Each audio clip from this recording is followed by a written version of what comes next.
প্রধানমন্ত্রী শেখ হাসিনার জীবনে কিছু কবুল হবে কি আমরা জানি না, কিন্তু একটা কাজ কোরআনের দৃষ্টি দিয়ে বলছি, ওয়ালা ইয়াহুদ্দু আলা তুআমিল মিসকিন, এই শব্দটা ওয়ালাম নাকুনু নুতিউমুল মিসকিন, যে একটি খামার একটি বাড়ির মাধ্যমে হাজার হাজার মানুষের মাথা গোজার ঠাঁই দিয়েছে আর একটা কর্মসংস্থান দিয়েছে।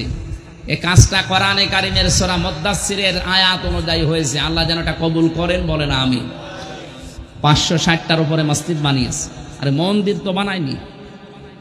ভালো কাজ যেই করুক তার প্রশংসা করা লাগবে।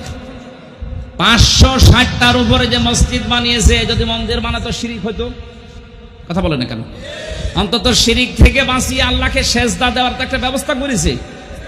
বলে না, ও মসজিদে গেলে সেজদা তো হবে। আর যাই হোক, এরপরে বঙ্গবন্ধু টানেলটার দিকে তাকান, এই পদ্মা সেতুর দিকে, বিশেষ করে বরিশাল বিভাগ আর খুলনা বিভাগের লোক তো